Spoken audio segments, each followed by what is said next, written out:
Persepsi adalah biang masalah. Percayakah Anda bahwa dalam pelajaran Millionaire Mindset, persepsi merupakan hal nomor satu yang wajib dirubuhkan? Karena disampaikan di sesi awal, inilah pelajaran yang paling banyak menghasilkan resistensi atau perlawanan dari banyak peserta, termasuk saya. Contoh persepsi beberapa orang yang berkomentar seperti ini. Zaman sekarang banyak perempuan matre, lihat lelaki hanya dari ukuran materinya. Dalam Millionaire Mindset, persepsi bukan seperti itu, tapi seperti ini. Hanya lelaki yang kere yang bilang bahwa semua perempuan matre. Anda lihat bedanya kan? Persepsi ini bisa membuat Anda tertohok-tohok, tetapi hati kecil sebenarnya mengiyakan juga. Atau contoh lain persepsi seperti ini. Belagu banget sih ini orang, pakai motor Harley, suaranya menggelegar berisik, gayanya sombong. Sering kita mendengar komentar orang seperti itu, bukan? Akan tetapi sebenarnya pernyataan tersebut merupakan antitesa atau lawan dari sisi konsius pikiran yang menyatakan saya tidak mampu beli motor Harley. Karena itu sebagai pelampiasan keluarlah omongan negatif yang mengutarakan persepsi dari sisi buruknya. Di awal-awal sesi, semua diacak-acak begini. Ya, otak kita rasanya seperti dibolak-balik. Ini merupakan suatu hal yang membuat tidak nyaman, tetapi dalam pikiran hati kecil kita rasanya seperti ada yang nyeletuk. Iya juga sih, karena sudah ada kesepakatan di antara sesama peserta dan fasilitator yang mengajarkan bahwa mereka akan menggunakan bahasa langsung. Mau tidak mau, persepsi tersinggung. Harga diri, gengsi, atau ilmu atau apapun yang dipegang sebagai kebenaran versi diri peserta harus ditanggalkan, harus ditinggalkan. Sama seperti sahabat yang mendengar atau menonton video ini. Anda harus berani meninggalkan apapun yang Anda pegang saat ini demi pelajaran baru yang akan kita dapat bersama video ini. Pasalnya, membawa persepsi lama akan membuat Anda menjadi seperti Anda sekarang. Jadi, di dalam video ini, kalimat dan kata-kata derek akan menjadi senjata percepatan pembelajaran. Contohnya ketika saya dijadikan subjek tanya jawab, Mr. Mardigu, what do you think about Bentley or Rolls Royce? Quick answer, no thinking please. Saya jawab, mobil mewah, mobil mahal, mobil orang kaya, mobil buat pamer. Good, that's a snap answer. Very straightforward and it shows that you are having a poverty conscious, katanya. Dia mengatakan bahwa saya memiliki kesadaran miskin, poverty conscious. Iya, dia bilang itu membuktikan bahwa saya memiliki kesadaran miskin. Sekali lagi, kemudian dia melanjutkan, kamu berjarak dengan kekayaan. Karena itu kamu kerja sekuat tenaga, tapi pola pikir kamu miskin akan membawa kembali kamu ke dunia miskin. Saya terkejut dengan penjabarannya. Tapi karena sejak awal sudah disepakati untuk tidak boleh tersinggung dan harus siap jika persepsi kita dirubuhkan, kata-kata tersebut pun rasanya nancep langsung ke akar pikiran bawah sadar saya. Bruce, how about you? Si fasilitator Geoff bertanya kepada peserta dari Filipina yang botak, skinhead. Dijawab cepat oleh Bruce, that's my car. Kontan seisi kelas tergelak. That's what you call prosperity conscious. Tukas si Geoff. Ya, Geoff langsung berkata bahwa itu adalah kesadaran kemakmuran. Kalimat itu membawa saya melamun. Teringat kembali suatu masa ketika saya sedang berdialog dengan Ketut Mas Agung, anak ketiga dari keluarga Mas Agung, pendiri toko Gunung Agung, toko Wali Songo, pemilik Pullman Hotel, gedung Wisma Nusantara, dan banyak hotel lagi. Saya mengenal Ketut Mas Agung lebih dari 25 tahun. Bahkan sampai saat ini kami masih seminggu sekali bertemu dan masuk dalam WA grup bersama. Suatu hari saya bertanya kepada sahabat saya ini, bro, bagaimana asal muasal keluarga Mas Agung membangun bisnis yang berkelimpahan hingga makmur seperti sekarang? Awalnya apa yang almarhum Bapak Mas Agung lakukan? Singkat cerita, beliau mengisahkan bagaimana bapaknya dulu sebagai pegawai bagian sales yang gigih. Setiap hari berjualan buku, namun di hati kecilnya ia selalu berkata bahwa bekerja seperti itu artinya membangun kerajaan orang lain, dan ini ada batasnya. Pemikiran itu pun memenuhi isi kepalanya setiap saat. Dia ingin membuka usahanya sendiri, membangun kerajaannya sendiri. Kemudian ada satu rumah di Jalan Kuitang nomor 10 yang setiap hari selalu ia lewati. Dia selalu menghayal andai dia bisa memiliki rumah itu, kemudian menjadikan tempat untuk memulai usahanya. Rumah itu dimiliki sepasang suami istri warga negara Belanda, dan suatu hari mereka sekeluarga harus meninggalkan Indonesia karena sejak perjanjian Linggarjati ditandatangani, Belanda harus angkat kaki dari Indonesia. Akhirnya keluarga pemilik rumah di Jalan Kuitang pun memasang iklan di koran dengan harga yang sangat murah. Akan tetapi tidak ada peminat. Kemudian mereka memasang informasi di depan rumah dengan harga yang lebih murah lagi. Juga tidak ada yang peminat. Sampai suatu hari sang istri berkata kepada suaminya, "Sayang sekali kita meninggalkan aset di negeri orang seperti ini. Bagaimana kalau kita tawarkan kepada orang yang lewat? Saya perhatikan ada seorang anak muda berwajah oriental setiap hari lewat. Dan dari raut mukanya sepertinya dia orang yang berdedikasi, rajin kerja, pandai, siapa tahu dia berminat, Pak." Anak muda yang dimaksud istrinya tak lain adalah Mas Agung. Maka suatu hari ketika Mas Agung lewat, dipanggil dia dan ditawarkan rumah tersebut. Tentu saja tawaran tersebut disambut antusias oleh Mas Agung. Sayangnya, begitu disebut harga, Mas Agung tidak sanggup. Padahal harga tersebut super murah dibanding penawaran via koran, bahkan harga yang ditempel di depan rumah tersebut. Tapi apa mau dikata, uang Bapak Mas Agung belum terkumpul sampai sebegitu. Akhirnya sang suami menawarkan solusi agar Mas Agung mencicil selama 5 tahun. Mas Agung pun menyetujui. Dia berusaha keras bekerja, menyicil kewajibannya yang dikirim langsung ke Belanda. Dan benar, 5 tahun kemudian dia lunasi rumah tersebut. Sahabat saya, Ketut Mas Agung menyimpulkan, begini Mardigu, misalnya dulu bapak saya tidak pernah menyatakan berkali-kali bahwa dia akan punya bisnis sendiri. Misalnya, dulu bapak tidak pernah membatin setiap lewat rumah tersebut bahwa dia ingin memulai bisnis dari sana. Ini rumah saya. Misalnya, dulu dia tidak mengulang-ulang mantra dalam dirinya. Ini rumah saya, ini kantor saya, ini kerajaan bisnis saya mulai dari sini. Pasti rumah itu dibeli orang lain, bukan ditawarkan kepada dia. Ketika dia berkata tidak mampu, pasti sepemilik rumah akan mencari pembeli yang mampu, bukan menawarkan solusi menyicil kepada dia. Ya, intinya adalah percaya sebelum terjadi, pasti akan terjadi. Dan hal ini rupanya diwariskan kepada ketiga anak-anak. Pada saat sesi tanya jawab dengan Geoff tentang persepsi prosperity conscious versus poverty conscious atau kesadaran kemakmuran melawan kesadaran miskin, saya pun nyambung dan saya memperoleh aha experience atau pengalaman yang membuat dalam hati saya berkomentar, aha, saya ngerti sekarang bahwa prosperity conscious itu harus ditanamkan jauh-jauh hari dan semuanya pasti terjadi. Melihat ke dalam diri. Coba kita merenung sebentar, coba Anda melakukan hal yang biasa disebut dengan istilah inward looking atau melihat ke dalam diri. Bisakah Anda menceritakan bagaimana selama ini uang datang kepada Anda? Bisakah Anda mengenal pola uang datang ke Anda? Ada berapa cara uang datang ke Anda? Mungkin agar lebih cepat saya bantu dengan pertanyaan. Apakah uang Anda diperoleh dengan bekerja, atau diberi orang tua Anda, atau diberi oleh suami, atau diberi oleh pasangan hidup Anda, atau dari hasil usaha sendiri, atau dari dagang, atau dari gaji, atau dari meminta kepada orang lain? Apapun itu. Sewaktu Anda melanjutkan video ini, mungkin ada di antara Anda yang sudah lelah dengan masalah keuangan, sudah capek dengan ketergantungan kepada orang lain, serta sudah tidak bisa lagi mencari cara untuk menutupi semua kewajiban yang terus meningkat setiap bulan, setiap harinya, setiap tahunnya. Dan mungkin Anda setuju bahwa Anda memilih untuk menyudahi masalah finansial ini. Anda memilih bertanggung jawab atas apa yang terjadi di depan Anda. Anda memilih untuk menyetop ketergantungan kepada orang lain. Anda memilih menjadi pribadi yang menang. Anda memilih untuk menjadi bagian dari solusi. Tidak ada yang namanya keunggulan. Yang ada hanyalah pengulangan. Misalnya, sekarang kita bayangkan. Misalnya ya, ini hanya pelajaran untuk memberikan pemahaman terhadap persepsi Anda.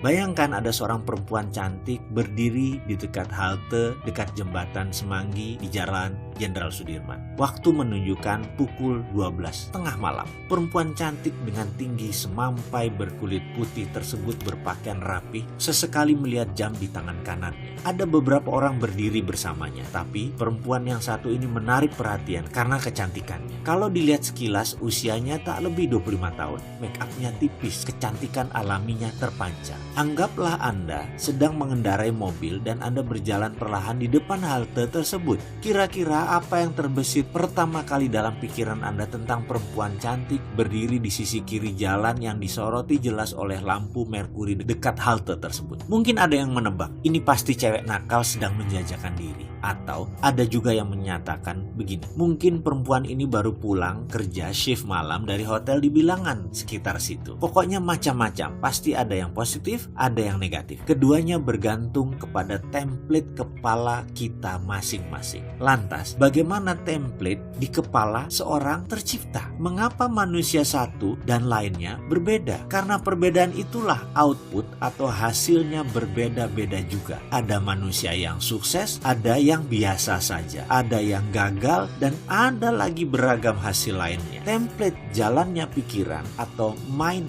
map tercipta karena sesuatu yang berulang-ulang terjadi dalam perjalanan hidupnya. Misalnya seseorang yang membaca koran lampu merah, atau dulu ada namanya pos kota, atau isi berita yang selalu negatif. Walaupun berita-berita tersebut merupakan fakta, tetapi kalau setiap hari dijejali dengan berita maksiat, kriminal, bisa dibayangkan seperti apa template orang yang kira-kira selama 5 tahun kalau dia baca dan yang diperoleh adalah hal-hal seperti itu. Di sisi lain, apa yang terjadi jika seseorang membaca koran, majalah bisnis, buku self-improvement selama 5 tahun? Template seperti apa yang dia miliki? Jika sekiranya kedua orang tersebut berjalan bersama dalam mobil, lalu melihat fenomena wanita cantik tadi, apakah Anda menebak apa isi kepala masing-masing kedua orang itu? Bagaimana? Inginkah mengubah dasar pemikiran Anda? Dalam memutar roda, selalu ada yang memberatkan, sama halnya dalam melakukan perubahan mindset ini. Maka, selain keyakinan-keyakinan lingkungan yang mempengaruhi, ada juga hal yang harus Anda jaga setelah melakukan perubahan. Jika ini tidak dijaga, Anda akan kembali lagi menjadi diri Anda yang lama. Sebagaimana Anda tahu, pandangan dan reaksi Anda terhadap kejadian dalam hidup ditentukan oleh dasar-dasar pemikiran Anda. Dasar pemikiran tersebut merupakan keyakinan-keyakinan, pendapat-pendapat, dan kesimpulan-kesimpulan yang Anda tarik sebagai masukan dari pengalaman Anda yang Anda terima sejak kecil. Hal-hal tersebut membentuk self-concept. Seberapa Anda yakin tentang diri Anda, inilah filosofi hidup Anda. Semakin kukuh dasar pemikiran tersebut, semakin yakin Anda dengan kebenarannya. Pada akhirnya, dasar inilah yang menjadi pengendali apapun yang Anda lakukan, yang Anda kerjakan, dan yang Anda rasakan. Jika Anda yakin Anda adalah orang yang penuh dengan talenta dan semangat, ramah, populer, sehat, serta memiliki kehidupan yang indah, dasar-dasar pemikiran ini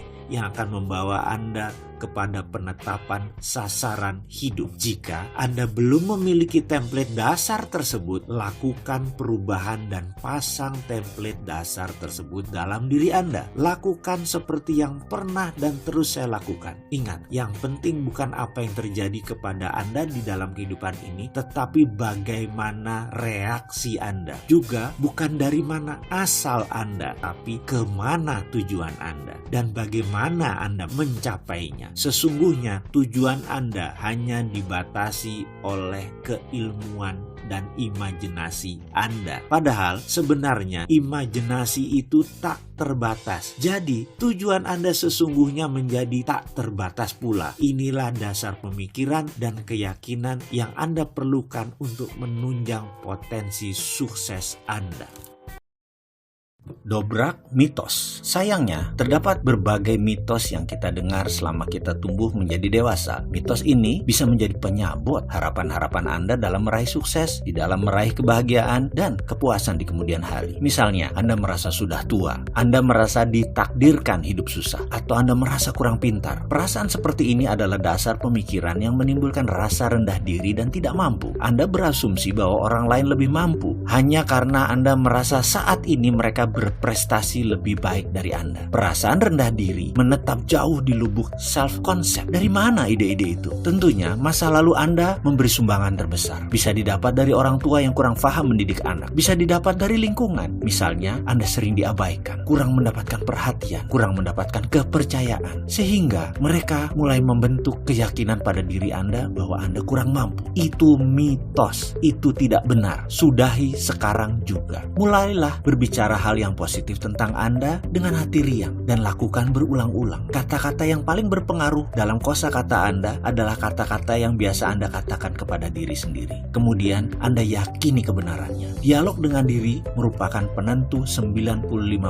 emosi Anda. Ingat, ketika Anda berbicara dengan diri sendiri, otak Anda menerima kata-kata itu sebagai perintah. Your wish is a command. Pikiran tersebut menyebar ke seluruh tubuh, kemudian menyesuaikan dengan perilaku, citra diri Anda, dan tindakan Anda sesuai dengan kata-kata Anda. Oleh karena itu, mulai sekarang berbicaralah dengan diri sendiri dan gunakan kata-kata yang sebenarnya Anda ingin terjadi kepada diri Anda. Dengan bahasa lain, hindari mengatakan apapun dalam diri Anda tentang sesuatu yang Anda tidak harapkan terjadi pada diri Anda. Ucapkan hanya kata-kata yang memberi pengaruh positif dalam diri Anda. Ingat, bahkan celetukan tentang hal di luar diri Anda bisa kembali ke Anda juga. Jadi, segala celetukan, komentar, opini, pendapat, serta kata-kata dalam diskusi, dalam dialog, pilihlah hanya yang membuat Anda menjadi lebih baik atau orang sekeliling Anda menjadi lebih baik. Begitupun ketika mengeluh, curhat, dan sharing, hanya ucapkan kata-kata yang baik-baik saja. Kata-kata, saya bisa, ini mudah, ini menyenangkan, saya yang terbaik, ini milik saya. Kata-kata seperti itu merupakan program untuk dasar membentuk self-concept Anda. Lakukan mulai sekarang. Anda patut mendapatkan yang terbaik. Mungkin Anda sering mendengarkan keluhan seperti kata-kata krisis moneter, krisis ekonomi, susah dapat uang, susah cari kerja, dunia memang keras, dan lain sebagainya. Atau mungkin ada semacam kritikan yang Anda terima pada masa lampau. Hal-hal seperti ini menciptakan mitos yang merugikan, yaitu munculnya kepercayaan bahwa Anda tidak berhak atas kesuksesan. Ini sering terjadi karena mereka yang hidup dari keluarga yang terbatas pengetahuannya, lingkungan yang marginal, kurang pendidikan. Jadi ada mitos yang dipercaya oleh lingkungan seperti bahwa orang miskin itu hidupnya penuh hikmah dan nilai luhur, sementara orang kaya penuh dengan dosa. Ada pula yang mengatakan banyak harta membuat beban di akhirat nanti. Juga kata-kata sudah takdir kita memang begini, atau kata-kata yang bernada menyalahkan pemerintah yang kurang mengurusi rakyatnya. Ini cukup aneh. Mengapa hal ini terjadi pada diri kita? Dipersalahkan ke orang lain. Seseorang yang memiliki kesadaran self-concept kemakmuran yang tinggi menunjuk keluar hanya yang positif, kemudian menunjuk ke dalam lebih positif lagi. Misalnya, dalam kehidupan Anda dibesarkan dengan keadaan negatif dan hanya ingat hal yang negatif, tetapi ternyata Anda berhasil mengatasi masalah tersebut. Pikiran Anda harus tetap positif, dan yang lebih penting lagi, perasaan Anda pun harus tetap happy dan positif. Anda pasti sukses. Saran saya, Anda tetap harus menata template dasar-dasar nilai yang telah terbentuk dalam diri kita, seperti sindiran, kritikan, atau kesinisan yang pernah Anda alami. Hilangkan dengan menata di lapisan terbawah. Benar, Anda bisa menutup dengan citra dan pelajaran di awal, dan sebaiknya Anda melakukan secara terus-menerus agar tidak muncul ke permukaan hal-hal yang negatif tersebut. Jika Anda sempat menyimak catatan perjalanan kehidupan masa lalu saya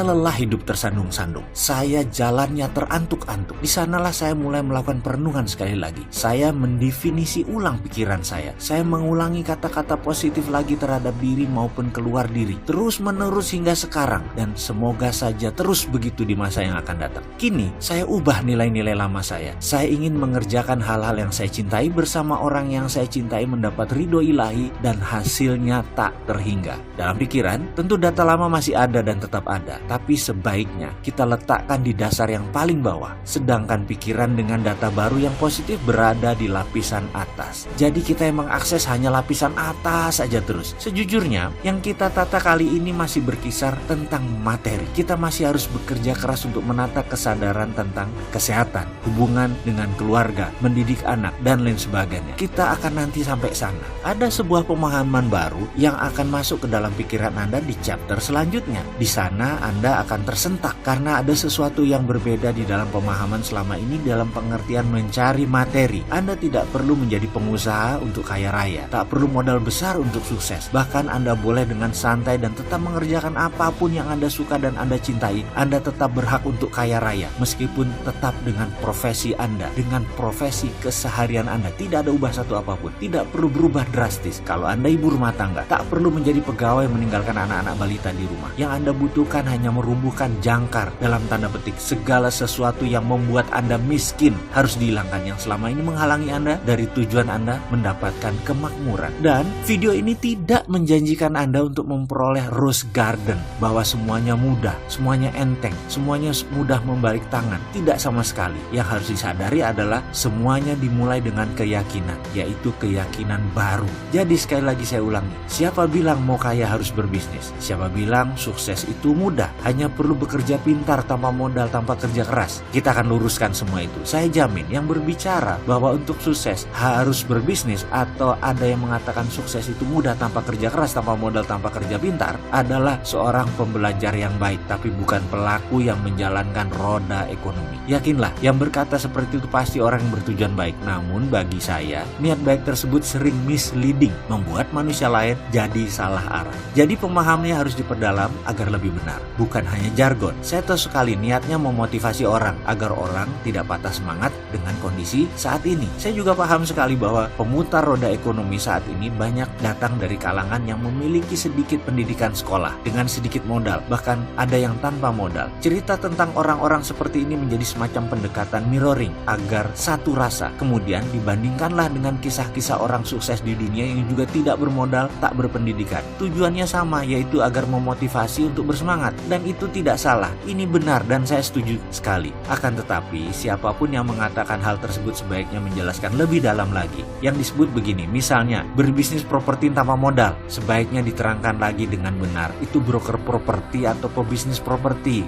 Gak mungkin lah bisnis properti tanpa modal. Ini harus diluruskan. Kalau broker memang modalnya duitnya sedikit, karena memang tanah orang, aset orang, kita hanya menjual diri dan memasarkan. Fee yang didapat merupakan imbalan dari jasa kita. Lain halnya dengan pebisnis properti. Pebisnis properti belum mulai berjualan dan berbisnis sudah sibuk dengan biaya-biaya dan sudah keluar modal, mulai dari HO, undang-undang gangguan, AMDAL, IMB, dan lain sebagainya, dan itu sudah keluar uang. Dari mana katanya pebisnis properti nggak pakai modal? Itu broker, sekali lagi. Lalu berbisnis properti tanpa modal itu di mananya? Nggak ada kan? Udah deh. Jadi kita harus jujur mengatakan bahwa bisnis pasti pakai modal, tapi kaya bisa tanpa modal. Jadi daripada ngusung woro-woro bisnis properti tanpa modal, menurut saya akan lebih baik jika menginformasikan, diperjelas. Misalnya cara menjadi sales properti yang baik, cara melipat gandakan penjualan properti Anda, dan semacamnya. Menurut saya ini lebih jujur dan tidak memberi harapan palsu kepada orang-orang yang haus sukses. Ada juga yang mengusung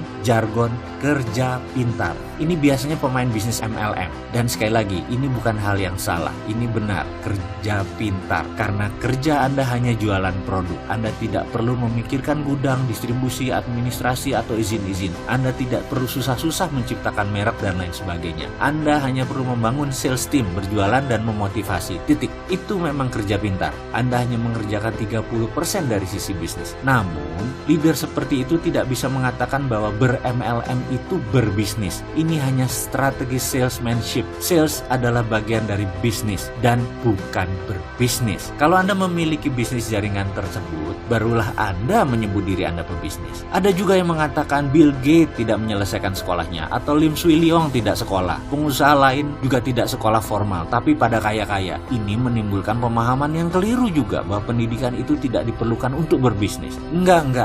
Ini harus dibenarkan. Hal ini juga sebenarnya saya tidak menentang ada orang kaya dengan tidak sekolah. Bisnis memang open source, semacam pintu terbuka. Mau orang tidak berpendidikan, tidak beragama, tidak bermoral, kejam, baik hati, atau usaha jenis apapun, Anda bisa saja sukses. Bisnis sukses tidak bisa diklaim sebagai hanya tempat orang tidak berpendidikan. Itu tempat semua orang dengan latar ras apapun, agama apapun, dengan ilmu apapun. Bagi saya, maaf ya, ini hanya pendapat pribadi. Benarlah banyak orang tersebut tidak berpendidikan formal. Akan tetapi kalau Anda berada dekat mereka, akan terasa bahwa ilmu mereka tinggi sekali. Ya, mereka sangat berilmu, dan dalam menuntut ilmu memang tidak diperlukan sekolah formal. Selama Anda bisa belajar, bisa berilmu, sekolah formal hanya pelengkap. Seorang Ciputra misalnya, sejak lahir sudah melihat timbangan terigu, telur di matanya ketika orang tuanya berdagang. Dari bayi dia sudah mengenal tawar-menawar, berjualan, menentukan harga, melayani pelanggan, walaupun saat itu hanya skala warung. Nah, ini sebuah keilmuan yang dipelajari melalui jalan hidupnya. Siapa yang bisa melawan keilmuan dagang seperti itu? Mau makan sekolah sampai S3 di perguruan tinggi ternama sekalipun, gak akan diajari hal itu. Lalu sewaktu dia berbisnis di usia 20 tahunan, sebenarnya dia sudah memiliki ilmu dagang sebagai platform pola dalam pikiran bawah sadarnya. Jadi, berbisnis merupakan matriks yang rumit, yang seharusnya tidak dipikirkan tetapi dijalankan. Untuk berbisnis, Anda harus memiliki komitmen dan ide yang terlatih. Bahkan sahabat saya mengatakan, sekreatif apapun ide Anda, kalau tidak laku dijual, namanya Anda tidak kreatif. Kesimpulan, Anda harus dipercaya. Kalau kepercayaan orang terhadap Anda tinggi, apapun yang Anda berikan, bahkan meskipun menurut mereka ide Anda jelek atau produk Anda buruk, pasti tetap dibeli. Lalu, benarkah tidak perlu kerja keras? Saya meneliti dalam-dalam hal ini. Saya percaya semua orang kaya, orang sukses adalah pekerja keras. Namun, mereka bukan saja pekerja keras, tapi orang yang tahu memanfaatkan waktu. Mereka bekerja keras, iya, tapi begitu liburan, mereka benar-benar menikmati liburannya dan enjoy. Mereka pandai membagi waktu di antara kerja, di rumah, bersosialisasi. Kata-kata work hard, play hard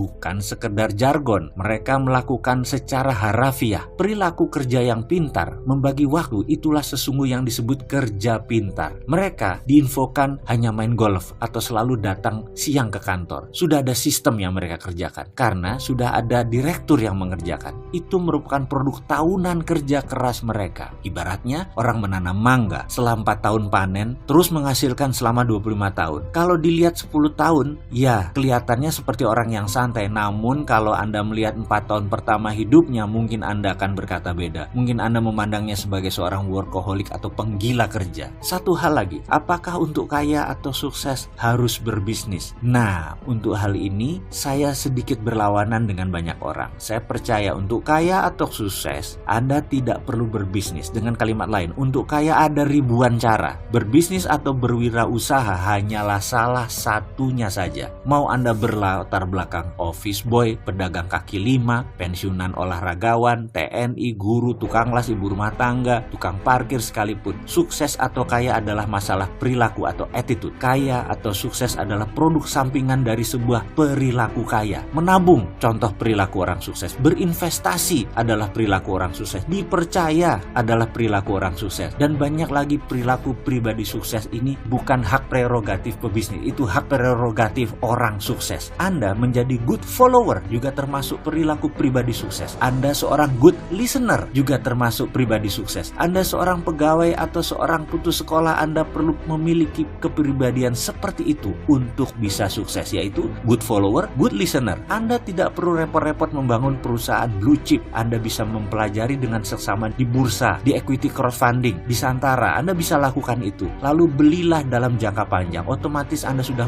merupakan shareholder perusahaan tersebut. Walaupun minoritas, namun tetap saja Anda termasuk pemilik sebagian saham perusahaan tersebut. Misalnya, Anda tahu di masa sekarang bisnis retail akan naik. Melihat net income per kapita di Indonesia sudah 3.800 US dollar. Jadi, belilah saham Unilever. Lalu simpan selama 5 tahun. Dijamin kenaikannya pasti. Itulah berinvestasi. Bahkan ada yang unik nih, sahabat-sahabat istri saya dan kelompoknya memiliki kebiasaan aneh. Setidaknya menurut saya, setiap bulan mereka arisan. Ya namanya juga ibu-ibu, tapi ada yang aneh di kelompok ini. Setiap arisan isinya adalah perdebatan data dan informasi saham apa yang mereka akan beli bulan ini. Lalu siapa pemenangnya akan ambil uang tersebut di tahun depan. Misalnya masing-masing store 1 juta rupiah. Ada 12 peserta. Jadi setiap bulan ada saham yang dibeli senilai 12 juta yang akan dicairkan 1 tahun setelah diinvestasi. Misalnya dari hari kocokan tersebut, Ibu A mendapatkan pemenang arisan bulan itu.